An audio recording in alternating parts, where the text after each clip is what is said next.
Welcome, ladies and gentlemen, boys and girls, to the Price and Presley Spook Show. I'm Terry Price. I am Harold Presley. Welcome back once again.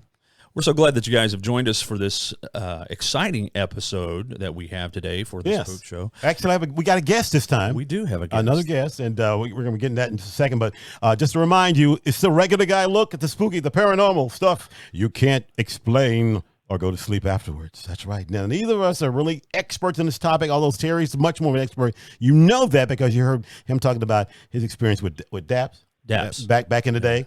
And he was an accident investigator, did that kind of thing, okay? And if you got something that's going on that seems, paranormal, that we'd like to hear from you, go ahead and email us. That's right. Send us that story, pricepresleyshow@gmail.com. All you got to do is send it in your word. Well, I don't want my name to be mentioned on the air. I'm not saying you sound like that, but that's what I'm going to go with. You do that well. Well, thank you very much, Terry. I appreciate that. Anyway, we won't say your name. We won't do anything like that unless you don't care. And then we'll say, hey, so-and-so sent us a story about this. And we'll mention it on the air. And if it's good enough, we might even have you come on and do it. Just tell us about it yourself. Yeah, especially if you spook Harold, which is not hard to do. That's not. Yeah, just put something about rats in there and something about, the Bible stuff and, mention with the demons and stuff. Then, okay, I'm out. I'm good. Don't forget if you're on YouTube, to go down there and press the follow button and like our show, or on Facebook. Give us a like. Facebook.com/ and Price Presley Show. Price Presley Spook Show. Tell all your friends. Tell them all. Tell them all. That's right. Because we've got some really good stuff coming up. We've got a retired prison guard captain that's going to talk about some of the things that happens in the Oklahoma State maximum security prison, some weird stuff that'll blow your mind. He's going to be on the show. That's some actual investigators. That's right. Investigators.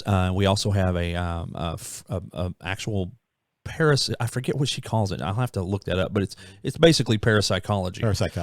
She's a psychologist, and she's got a degree, and she's working on more eventually, but she's got some really great stories as well.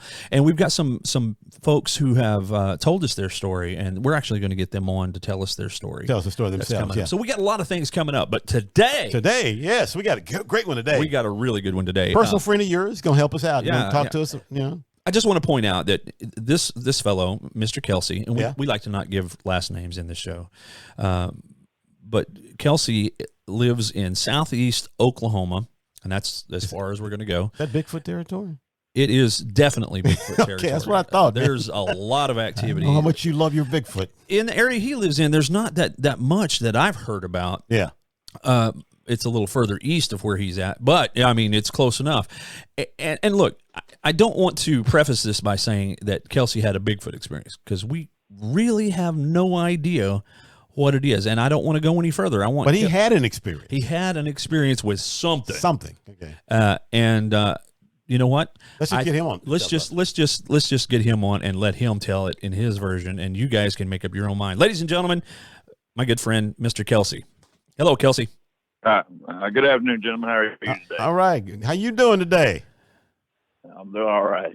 Enjoying this beautiful Sunday. All right. It's not raining, I take it. Not today. It's a lot of rain where we're at. Yeah. We have been nothing but rain the last couple months. Oh, yeah. That'd be good for the crops, though. Well, Kelsey, tell us a little bit about yourself, who you are, what you do. Well, I'm a 34-year-old man, lives in southeast Oklahoma. I am a professional videographer. Done a lot of odd jobs here and there, but mostly I just stick with the video work. So, okay. We'll probably make fun of me not getting, video evidence of my story later, but. Oh, wow. He just let the cat out of the bag on that one. That's great. That's great. Yeah, we're definitely going to make fun of you on that. Yes, that's right. Tell us a little bit about where you live and your, your I live surroundings. On 40 acres of land. It's about a mile off the highway, and it's about a mile drive coming down onto the property before you ever get into any houses or anything. So it's a pretty wooded area. It's got a big pond. Sounds like it. It's out there. I mean, it's not, you're not going to see your neighbors. No neighbors are going to see you. Knowing if you run into somebody out there, you're already in trouble. Yeah. So, you're one of those kind of people that can just walk out on your back porch and take a leak if you need to, right? Yeah, exactly. I can do that. Sometimes I get arrested. So You live close to the only neighbors you have really is you live pretty close to your parents. Is that correct? Yeah. Their house is not far. 40, 50 yards from each other, tops. I mean, we kind of live on the same grid and everything. So yeah, I'll point out. I want to point out that Kelsey's father is one of my very best friends in the entire world, and probably one of the smartest guys I've ever met. And Kelsey will back me up on this. He's kind of like MacGyver. If there's a problem, he figures out a way to fix it. I've never seen anybody like that before. And Kelsey inherited a lot of that from him. He is annoyingly smart. Unfortunately, he's also one of the biggest skeptics to the paranormal that I've ever met. So, anyway, go ahead, Kelsey. I'm sorry, I didn't mean to interrupt. Oh no, you're fine.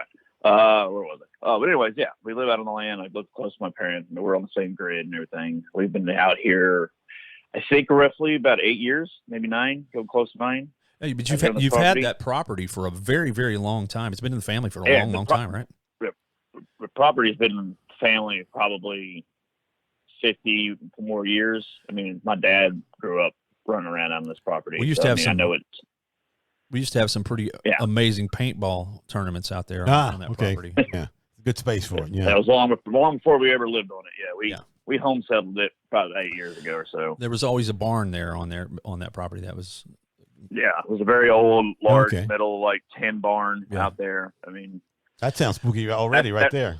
It could be. Maybe that'll come into play in your story. We almost burned it down one time when we were camping out there back before they put the houses out there. But that's a different story. Right. Kelsey, why don't you set the story up for us? Tell us where you were before all this happened and what was going on and where you were coming from and all that.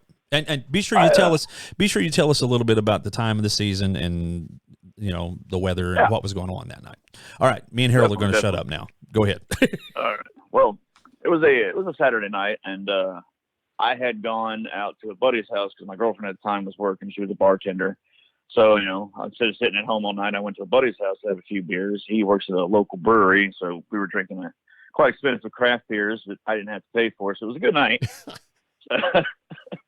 And you're cheap, man. You're cheap. Well, you do what you do. Drink Keystone at 30-pack for $19. Craft beer. Yeah, I get the point. Yeah, I don't blame you, man. Not at all. So I hung out with him for a while, and I was headed home probably about, I'd say about 1:30. So I probably got home about a 15-minute drive or so. So I probably got home about 1:45 a.m. And I know the girlfriend was already home. She was in bed. And I was driving my 1976 Super Beetle convertible that I had just got probably about a month or so before that. And it was a pretty nice night because, I had the convertible down and just cruising that way. So it was a summer night, warmish, not too cold, not too warm. So I get home. I'm driving. It's already kind of spooky, like, driving that late at night on my road because it's pitch black. There's no street lights. There's no nothing. Just a big mile-long winding road that kind of goes to the woods. So I get down there and I pull into the barn as I do. Nice car. I don't want it sitting out in the rain and all that. So I park it in the very dark barn. It has no lights. Get out, get my flashlight out. Well, I say my flashlight, my phone flashlight. Okay. Yeah, those are good for maybe not stepping on something directly in front of you, but not very good for seeing anything in the distance. Yeah. They don't cast very far, but yeah, it'll help somebody like me who's petrified of the dark as it is. So, so you're enough to not be scared. You're a little afraid of the dark, are you? I don't like not being able to see my surroundings. Well, that makes sense. That's just common sense. That's common sense. Yeah, like. The dark, if I can't see like what's in front of me or around me, it freaks me out a little. So I get out of the car, and as I'm getting out and I close the door, get my flashlight on, I hear a loud bang on the middle barn. It's something very loud, and I had taken a few steps away from my car. And so I whipped around pretty quick to look at the car because it's a standard car. I think, oh shit, did it slip out of gear and roll in the barn? Something. Yeah. Well, did it sound like something was thrown or just something had hit the barn? It sounded like something hit barn. I couldn't say I heard a throwing sound or anything. But something hit the barn. and it was on my right side because I was facing towards the back of the barn, so it would have been on my right, closer to my parents' house. And something hit it. It was pretty loud. It sounded like it was solid. Whatever did hit the barn. I mean, there's no trees around it, so it's not like a branch brushed up against it. There's not a, limb that fell on it or anything like that. So, I looked around a little bit. My car was fine. I just assumed that, something fell over in the barn or, whatever. There's a bunch of junk in there, but okay. Yeah, makes sense. It's easy enough. So could you have maybe forgive and forget? Could you maybe have bumped something with your car that had fallen over and hit the barn maybe? But no, there's nothing. I wasn't that close to the back of the barn. Like the closest thing that my car could have hit was an old table saw that was sitting in front of it. I see. And there was nothing. That wasn't even close to it when I looked, because that's what I was thinking. Like, oh shit, I rolled into that saw, or But no, there's absolutely nothing surrounding the car for a good 2, 3, 4 feet to the back of the barn, besides that old saw that had not been moved. But so I, looked around a little. Okay, whatever. So I started walking to the exit of the barn. So the barn's got 3 bays in it, basically. It's like a huge barn, so it's got enough spot you could park like 3 full-size vehicles in it if you wanted to. If it wasn't so full of junk, anyway. So I'm walking out. I'm walking out of the very last bay, the closest to the houses. That's the only one I cleaned up to put the car in. And now, how far away? How far away are the houses from the barn? Did you say? Maybe 30, 40 feet.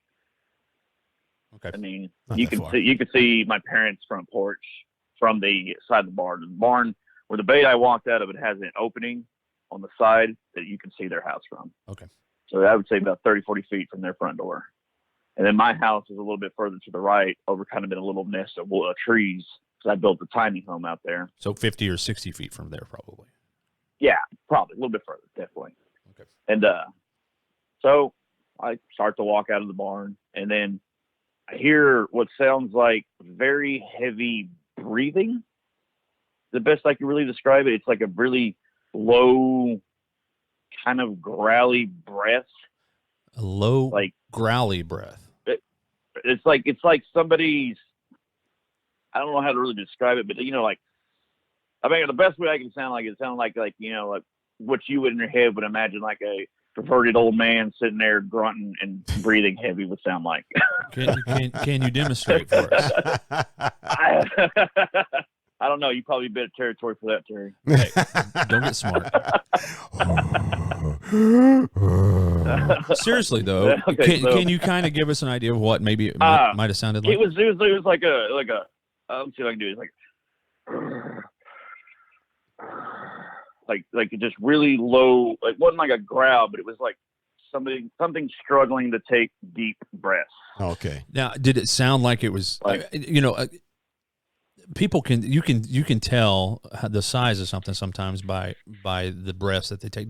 Was it a deep barrel chested kind of sound, or was it just kind of a normal? Yeah, definitely barrel chested. As I said, like you would think of it as like a big person or something out of breath or trying to like catch their breath almost. And where was this sound coming from? At the time, I don't have it anymore, but we had an old tractor sitting right across from the barn in this little field next to a big tree. And the tractor is probably, it's easily 6.5 feet tall, maybe more. And you had to climb to get onto it. So he was definitely taller than I was. And I'm 5'7". So let me ask you real quick. So when you hear the sound, something hitting the barn, right? You hear these guttural breathing sounds like of an old man wheezing. I don't know what the hell it is, but anyway, what's going through your head? What are you thinking? How you feeling? I don't honestly know. I'm thinking there's an animal out here, or something like. Is there? I really didn't know at the time. Okay, so I'll admit I'd had a few drinks. I'm like, well, okay, what the hell is this? So I tried my flashlight up. So you had a few things, maybe. Well, I might be imagining it a little bit, Yeah, it might be sounding over exaggerated. Oh, I'm spooking myself. It could just be, something anything, normal. and it's the woods. Okay. So there's no panic at this point. There's really no panic. It's just more like, what the hell was that? You know? And then that's when I shine my flashlight up towards the tractor. Yeah, the car light. That's your phone light. Yeah. Phone light. Well, yeah, my that you can't flashlight on my phone light. Yeah, it's not. Yeah, it doesn't project very far. So I shine that up towards where I hear it coming from, and it's where the tractor and that tree are. And that's the only things in that little field. It's just one tree and the tractor. That's it. Like, so I'm looking and I go up, and then I see, I don't know, maybe a foot above the tractor, maybe a foot above the tractor. I see a set of glowing eyes. Glowing. Wait a minute. What? Say that again. Yeah, these glowing eyes, like the eyes are glowing from the reflection of my flashlight, I'm guessing. And how high is this? How up? You say above the tractor? This is. I'm saying about a foot over the tractor, and as I said before, the tractor is probably at least 6 foot tall. So 7 feet in the air, approximately. You're seeing these eyes. Approximately. Yeah. Big eyes, little eyes. Were they big eyes? They were large eyes. They were definitely not small and around like a human's or like a cat or like a. It wasn't a small creature. It wasn't a cat sitting on top of the tractor or anything like that. Or an owl or anything like that? Or no, definitely not an owl. I mean, you can tell an owl. An owl's head's all twitchy and stuff, and they blink a lot. I mean, I've seen owls out in the wild and stuff before. I mean, even Terry can tell you a funny story about an owl, but that's another story. But we'll get that story at some point. Yeah.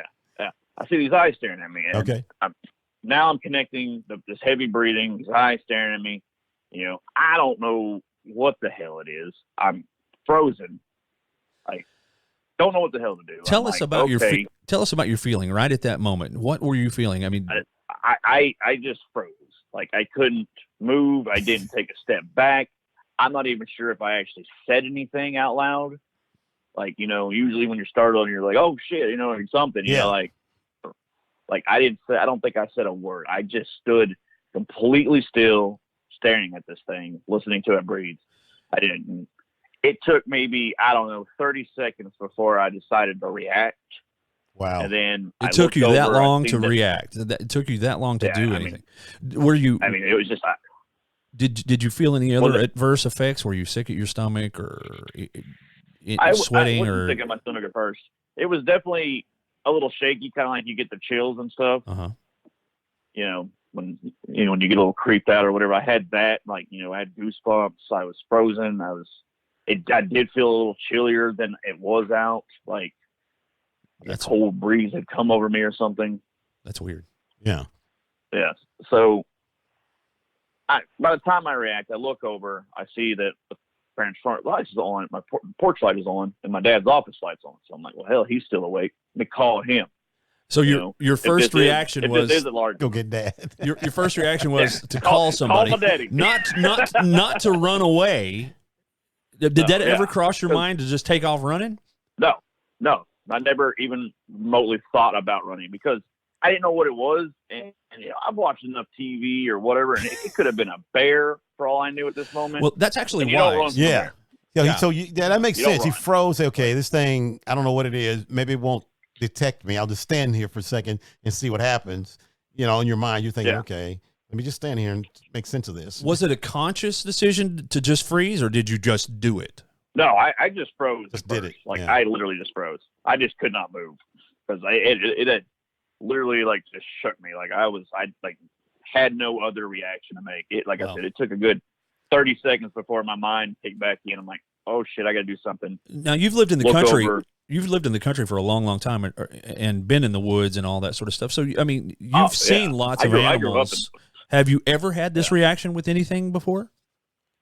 No. The only thing that'll scare me, and even that, I've never been petrified of snakes. I hate snakes, but they'll give me the heebie-jeebies and all that. You and Terry both. I feel you, bro. I absolutely hate snakes, but I'm not going to freeze in place with the snake. I'm going to say, oh, shit, jump back and start running. Yeah. Go get a gun. Well, that's interesting that you reacted that way, considering it's not something that you would normally do. No, I've never been frozen in place before by something. In this frozen place. So what did Dad say when you got a hold of him? Well, I called Dad. It's late. I mean, he answered and he's like, "Well, what the hell you want me to do about it?" Basically. Thanks, Dad. I'm like, what, dude? You got your guns in there or something? If it is a bear or something, like, at least stand on the porch, and if I start running, shoot what's chasing me. Like, well, let me ask you this: is your area known for bears? No, I've never once seen a bear out and around this area. I've never heard of a bear in this area. Like, I've never had somebody be like, "Oh yeah, I seen a brown bear running through my land the other day," and like nothing. Never. No signs of bears ever. So it's not like oh yeah, it's a bear. Oh, they're out here. Like, no. I mean, I know there is bears in southeast Oklahoma, but I have never once in my town. They're not in great numbers. Yeah, that's something. It's not a common occurrence that you don't commonly see. Because I mean, I think that's a recent development with bears in Oklahoma. I think they're coming just now, kind of starting to come back. So there's not a great number of them to begin with. Oh, exactly. So after Dad was no help, I called the buddy that I was with. Just like, I don't know. So are you still the guy's house I left? I called him to be like, just like, I don't know. This is like my last words spoken to somebody or something. Like, hey man, well let me, crazy shit going on here. Like, hey, Kelsey, I want to ask you real quick. Tell somebody. Kelsey, let me ask you real quick. Now, are you still standing in the same spot that you've been standing in this whole time? When you saw it, you froze, and you called that, and you froze, and now you're calling your buddy. You had moved. Okay. I didn't run back into the barn. I didn't take off running towards my house. I'm standing in the exact same spot. And it's like we have like a little dirt road that kind of goes towards the houses. I'm like, first step onto the road, and that's where I've been this whole time. And you haven't moved at all since this has happened, except the call on the phone. And your second thought is to call a friend who's not anywhere near where you're. Nowhere even near there. Nowhere even. You need to drive over here right now. I can't move. Well, I just left his house, and like, we always do the buddy check anytime somebody leaves after you've had a few beers. Like, hey, make sure you got home. Call me when you get home. So it was a mixture between, yes, I'm home, but there's some crazy shit happening. Well, I don't know what's happening. I think he's also like, I don't know what you want me to do. I'm like, I don't know. Like, I'll figure it out. Like, all right, bye. I think it's a good illustration of where your psyche was, though, and how whatever this was affecting you. I mean, you weren't. It doesn't sound to me like you were thinking very straightly. Yeah. I mean, calling your dad, okay, I could kind of see that, but then calling your buddy who's miles away, that doesn't make a whole lot of sense to me. And we're talking about a professional videographer holding a cell phone, a camera. Did you get a picture or video of this thing? No, I didn't get anything. At this point, like, I either had the flashlight shining towards it, which I could still see it and hear it, or I was calling somebody. Because after I hung up with my buddy, then I'm like, all right, desperate measures. I'll call the girlfriend, see if she'll wake up. Have her bring me my rifle, like, sitting next to the door, like something. She knows a little bit about them. I mean, I guess the point came to shove. Maybe she would pull the trigger if something was running at me. I don't know. Yeah, make sure she's not pointed at your direction and at the eyes. Right.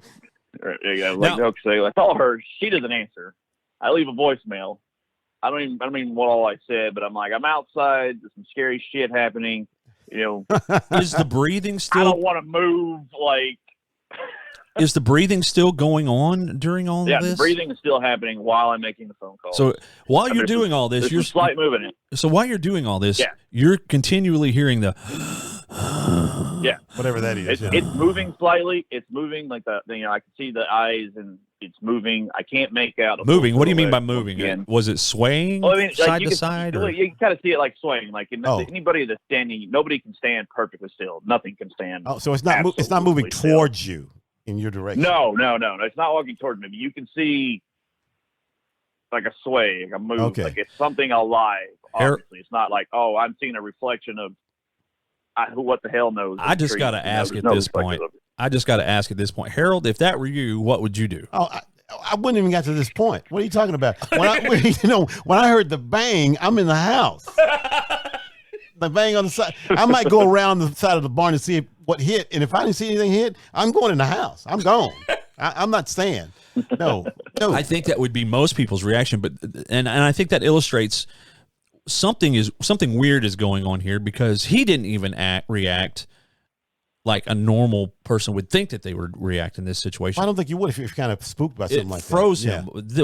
Whatever was going on was it spooked you out, you know, affected him enough that it froze him in place. And I know Kelsey, he doesn't. I've never seen him freeze. Yeah, he and I had a very spooky thing happen to the both of us, and even then, he did not freeze. Yeah.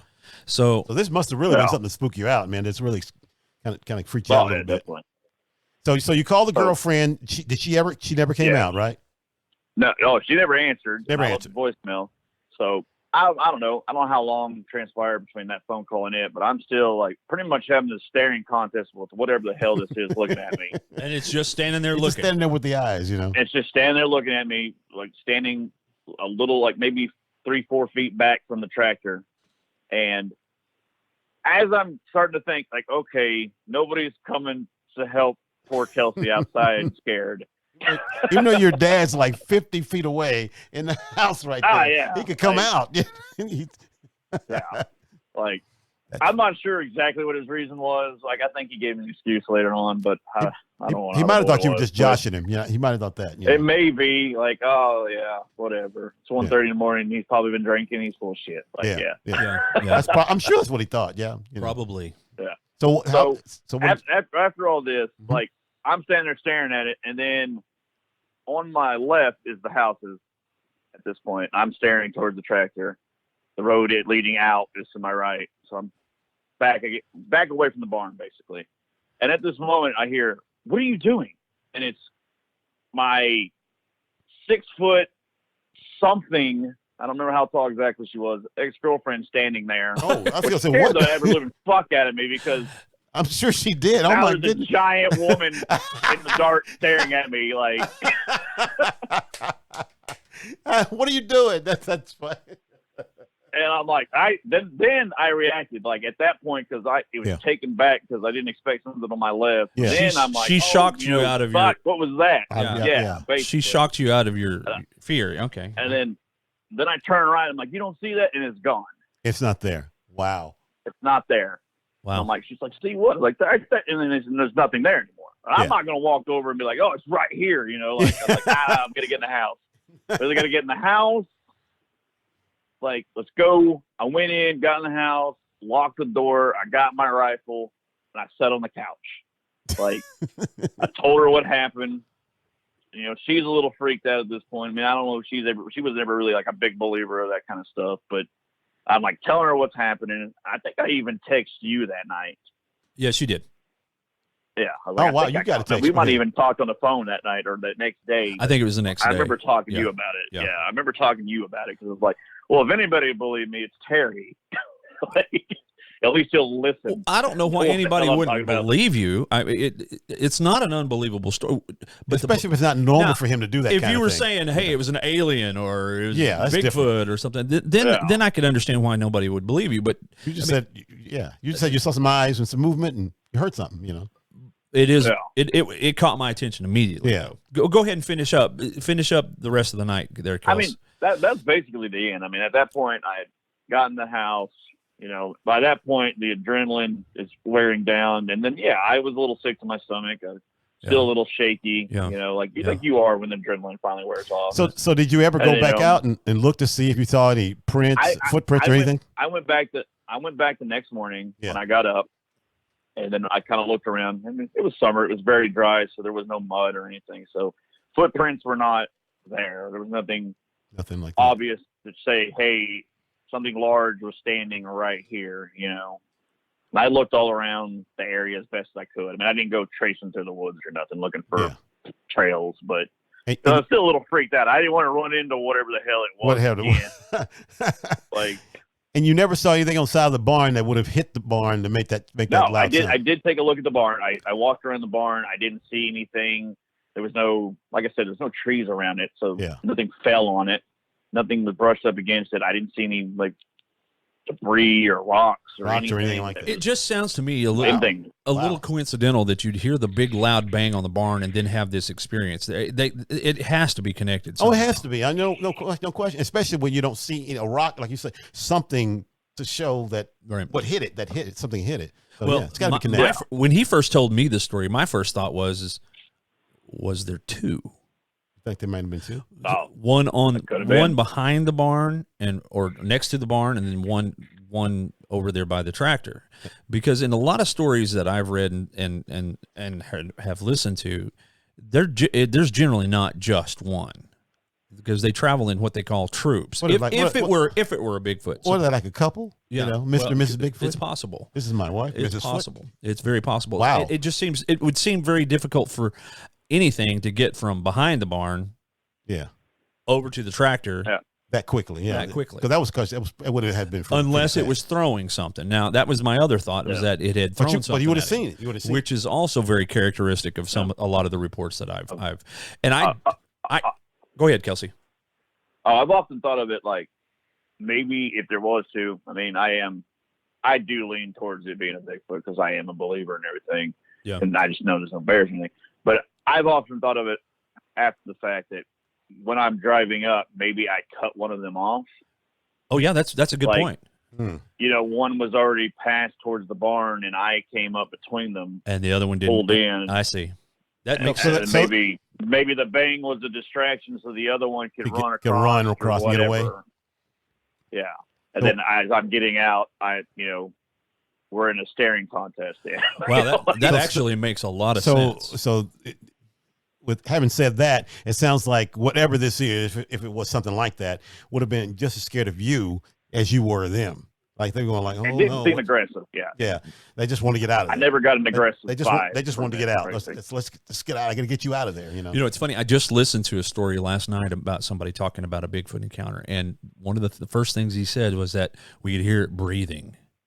Really? Yeah, that's some loud breathing. And described it. That's loud. Described it very similar to what Kelsey just said. So, and I'd heard that before, so that's why I became immediately interested in this story when he told it to me, because there were so many similarities between what he was saying to me. And Kelsey, you haven't ever listened to a lot of Bigfoot stories online or anything like that, have you? No, the only things I've ever really listened to are like, I think when me and you were traveling, we might have listened to a few interviews, but that was about it. Yeah. Well, that's great, man. That's and I will say this: I'm not surprised, even though you are a professional, videographer, that you didn't get any pictures, because you're not thinking about that if you're kind of freaked out at the moment. When you see movies, and movies are stupid. I mean, when you see this, there's some kind of thing going on. There's some kind of huge animal in front of them, and these people are taking. Nobody's going to do that. That's right. Nobody's going to stop and sit there and try to take pictures of this thing. They're going to run, get the hell out of there. It's not realistic to think that they would. And that's one of the arguments. You're not going to be thinking about That's one of the arguments that skeptics have, is that people have cell phones. Surely somebody take a picture. Nobody's of it. Thinking of that. But that's what I like about Kelsey's story, is that it illustrates very clearly. Yeah. What happens whenever you have an encounter with something like this? And I've heard it with hunters who have guns in their hands. Yeah. They don't even think to throw the gun up sometimes. And it's fight or flight. That's what you're thinking. All of a sudden you go, I got to figure out what this is. We used to call that buck fever when we were doing a lot of deer hunting, because you're walking along and all of a sudden you see this ginormous buck and you just you freeze for it. Yeah. And you don't even, I had an uncle who was a great hunter. He was an amazing hunter, but he would get buck fever every now and then. Yeah. And something would happen. He'd forget to chamber the round, or something. Didn't take safety off. Yeah. Right. Something similar to that. So I'm not surprised by that. I just think it's funny that you didn't get any pictures, man. I think that's funny. And then there's also, again, there's no experts in any of this, but there's also the theory of infrasound, that these creatures possibly emit infrasound, like elephants or rhinos or big cats. Paralyze you for a second. One of the effects has been thought to be disorientation, anxiety, and just basically you freeze. You know? And he's told me this story before, and when he says that it sounds like it was breathing with kind of a low grunt or growl or whatever.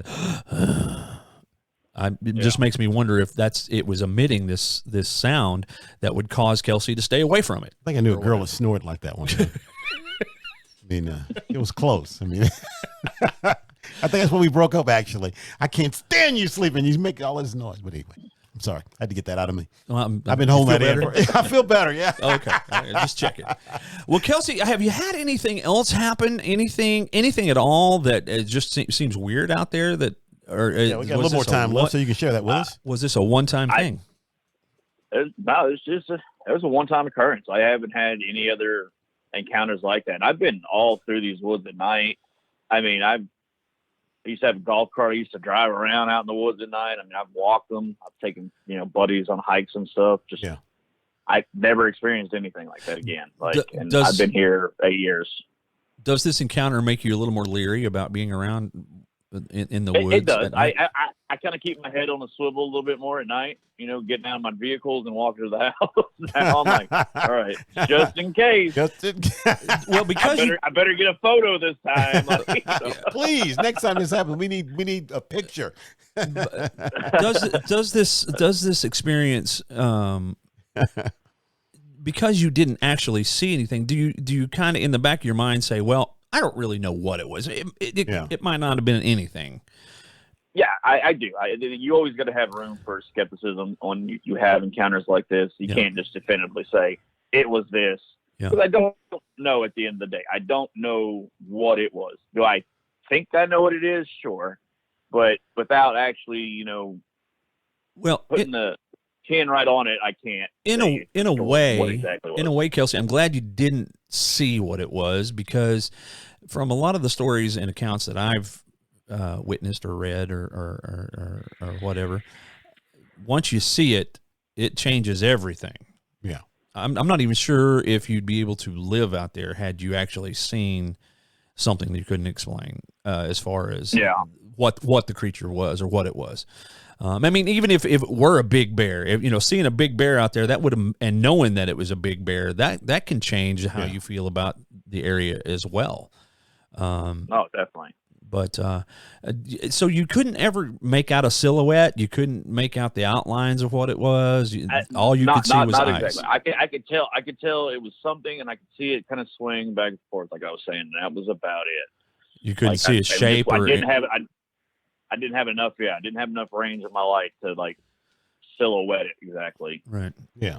Well, that's just it. I'm telling you, Kelsey, that's a creepy story. That is just. I think maybe not knowing what it was makes it even worse. It does, absolutely does. And these are the kind of stories that we're looking for, like Kelsey's story. You got stories like that? Make sure you share those with us. We want to hear from you at PricePresleyShow@gmail.com.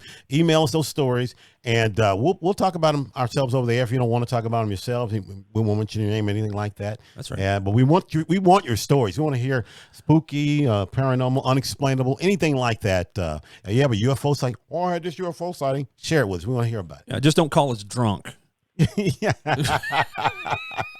Unless you're planning on sharing, Yeah. Unless you're going to list of people you're going to call before you actually do something like dad, and then my buddy, and then my girl, and then and then the girls will come out and scare the hell out of you. I wish we could get his dad on the show, because I'd like to. What were you thinking? I mean, just like, what the hell you want me to do about it? What the hell you want? That's the best. That's the best. The hell you want me to do about it? You got a gun? Oh, he has guns. I know he has guns. So give him a call. He ain't doing nothing today. Well, Kelsey, we appreciate you sharing that with us. That was awesome, man. That's great stuff. It's a great story, Kelsey. Hey, and be sure you let us know if you experience anything. I will say before we go that on his dad's back porch, they have a really nice deck back there.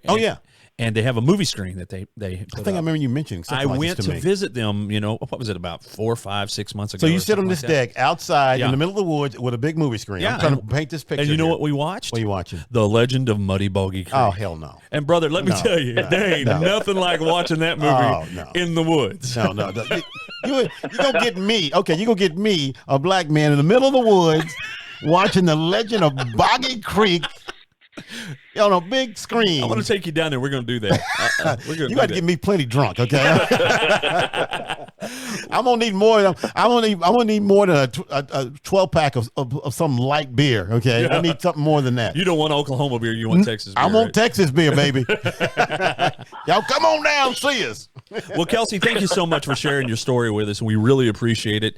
And if you have anything else occur or anything, keep us updated and let us know, because it's a very interesting story. Yes. And you know what? I'll tell you what we'll do sometime.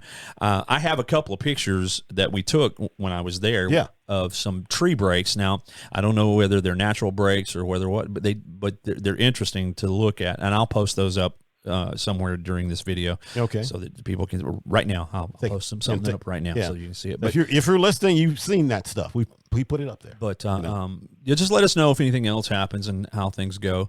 And if you know anybody that's had a paranormal experience, ghosts, aliens, UFOs, Bigfoot, Chupacabra, whatever, little green men running around into your house. I knew a person that said they saw a little man one time in their house. That's a different story. We'll get to that some other time. Yeah. But please let us know. Send us an email at pricepresleyshow@gmail.com. And follow us on Facebook and YouTube and Give all us that a good like. stuff. And please like us. We like you. We like you. And like us. And we'll try to keep this show going as long as we can. Yes, sir. We got more episodes coming up, more guests, and more spooky stuff on the way. So make sure you tune to that and look for our upcoming episodes and take a listen. Pass the word. Pass the word. We got links to all kinds of stuff you'll see up here for if you want to get a shirt. You want to get, paraphernalia you want to wear. Help us pay for doing you can this do that. program. We're not telling you have to, but, we're just saying, this is cool looking stuff. I mean, you're probably going to want it. It helps us keep the show going. Yeah, it really does. And we love it. And we love for you to take a look at that as well. It's the Price Presley Show. He is. I'm Terry Price. I'm Harold Presley. Thanks for joining us, and we will see you next time. Don't get spooked.